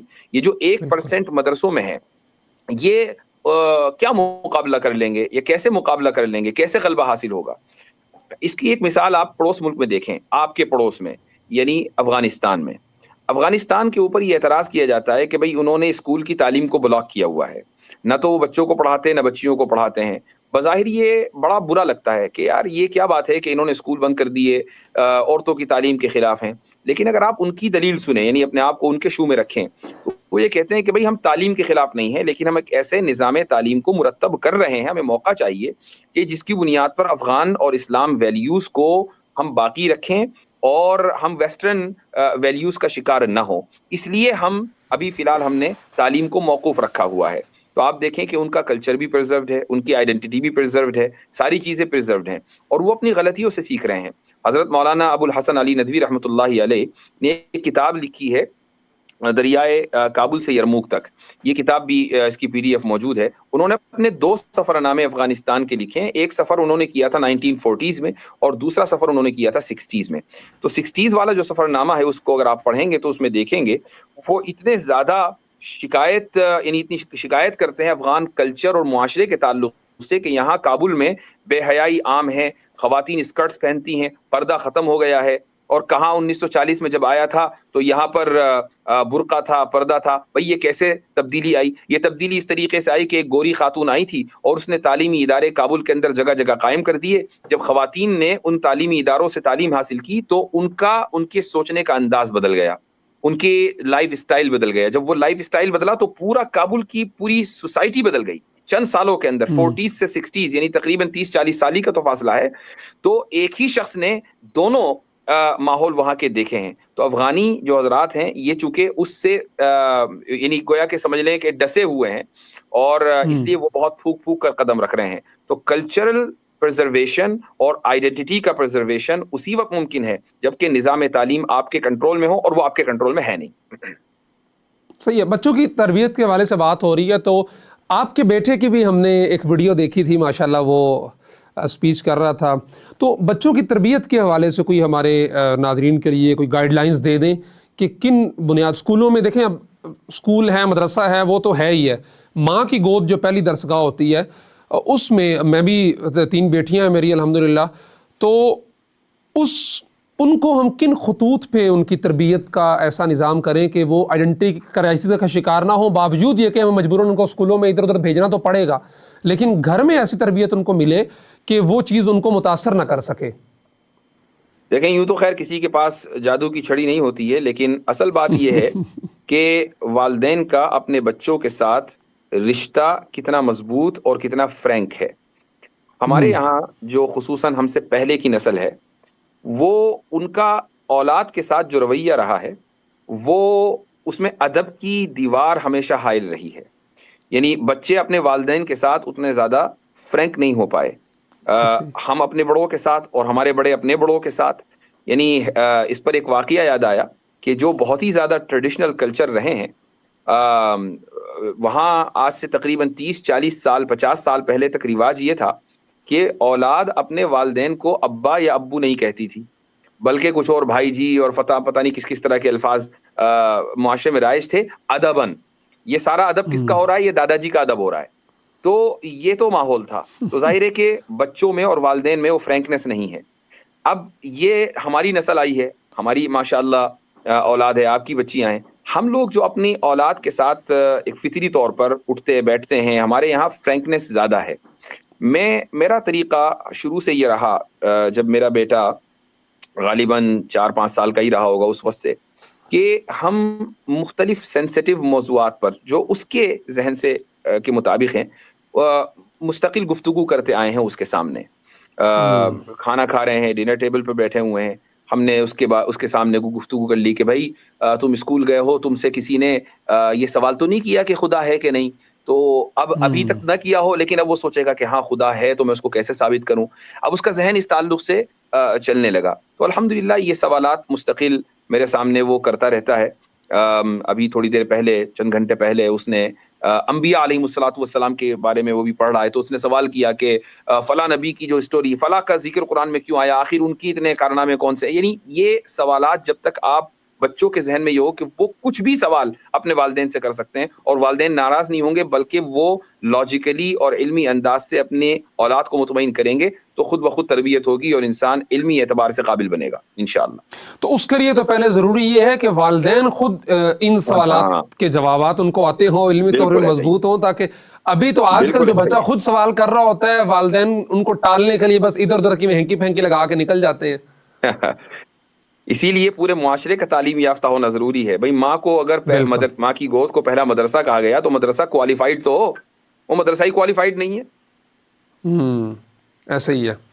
خیر مفتی صاحب، آخر میں گزارش آپ سے یہ ہے کہ ابھی جو سوالات بہت ہیں، ہم ان کو سکپ کر رہے ہیں، آپ کے ٹائم کا مجھے اندازہ ہے، آپ کا آگے سفر بھی ہے، تو ہمارے ساتھ آج کوئی وعدہ کر کے آپ جائیں کہ جو 8 سال بعد ہمارا کنیکشن ایک دوبارہ سے بلڈ ہوا ہے، تو ہم دوبارہ سے یہ 8 سال والا وقفہ نہیں آئے گا، ہم انشاءاللہ وقتاً فوقتاً آپ کو تنگ کرتے رہیں گے اور ہماری آڈینس اس کا وعدہ ہے. تو اور اس میں بنیادی طور پہ قصور میرا ہے. میں نے آپ سے جب بھی جس حوالے سے بھی رابطہ ہوا، آپ نے بڑا اس کا پازیٹیو رسپانس دیا ان 7-8 سالوں میں، اور انشاءاللہ میں کوشش کروں گا ہم وقتاً فوقتاً سال میں کوئی 2-4 دفعہ تو کم از کم آپ کو تنگ کریں اور لوگوں کے جو اس حوالے سے سوالات ہیں وہ آپ کے سامنے رکھیں اور ان کا جواب دیں. اور دوسرا، آپ نے ابھی تذکرہ کیا کہ آپ ابھی تک پاکستان آئے نہیں ہیں. کوئی 1.5 سال پہلے کوئی پوسٹر آپ کے چلے تھے، بینر چلے تھے، مفتی صاحب تشریف لا رہے ہیں، ادھر اسلام آباد میں بھی ان کا کوئی پروگرام ہونا ہے، لاہور بھی ہونا ہے، تو وہ پھر کیوں نہیں پایا تکمیل تک پہنچا؟ مجھے نہیں معلوم کہ ایسا کوئی پوسٹر چلا تھا. یہ میرے لیے بالکل میں نے خود دیکھے بتا رہے ہیں. جی میں نے دیکھا ہے کچھ سال پہلے مجھے، بلکہ وہ آپ کے ساتھ لائیو میں بیٹھتے ہیں مفتی ربیع فوزانی صاحب، غالباً میں نے ان سے بھی پوچھا تھا کہ جی کیا ترتیب ہے، میں ملنا چاہتا ہوں مفتی صاحب سے، تو کوئی اس ٹائپ کا تھا. اچھا نہیں مفتی ربیع فوزانی صاحب سے ہو سکتا ہے کہ میں نے اپنی اس خواہش کا اظہار کیا ہو کہ یار کبھی میں پاکستان آؤں گا، تو انہوں نے سوچا ہو کہ بس آ رہے ہیں، چلو بھائی پوسٹر بھی بنا دو، تو یہ پاسبل ہے. لیکن ابھی ہم یہ کہہ سکتے ہیں کہ آپ کے پلان میں شامل ہے پاکستان آنا؟ بالکل ہے انشاءاللہ جب آپ لوگ بلائیں گے ضرور حاضر ہوں گے. مفتی صاحب، چشم ماروشن دل ماشاد، لوگ یہاں آپ کو پخیر راگلے، ہر پٹھان، بلوچ، سندھ، بلوچ، پنجاب، ہر بندہ آپ کے لیے بےتاب ہے. آپ تشریف لائیں، جب آئیں تو کہتے ہیں تو ہم پورا پلان بنا کے آپ کے ساتھ شیئر کرتے ہیں. بڑے بڑے شہروں کے اندر آپ کے سیمینارز ہوں انشاءاللہ، اس پہ بھی گپ شپ کریں گے، اور بڑی خوشی ہوگی. اہل پاکستان آپ کو کھلے دل سے ویلکم بھی کرتے ہیں، اور ابھی جتنے لوگ دیکھ رہے ہیں وہ بھی آپ کو ویلکم کرتے ہیں. آپ تشریف لائیں اور آپ کو پاکستان کا جو کلچر ہے، پاکستان کے جو ادارے ہیں، وہ یونیورسٹیز ہوں یا دینی ادارے ہوں، تمام ادارے آپ کو انشاءاللہ ویلکم کریں گے، مرحبا کریں گے، اور ہم امید رکھتے ہیں کہ آپ جلد تشریف لائیں گے انشاءاللہ. ضرور انشاءاللہ. بارک اللہ. انشاءاللہ. جزاکم اللہ خیرہ مفتی صاحب، بہت شکریہ. اللہ تبارک و تعالیٰ آپ کو سلامت رکھے، اور ہم دوبارہ سے پھر لوگوں کے سوالات کو لے کے یہاں بیٹھے. السلام علیکم ورحمۃ اللہ وبرکاتہ.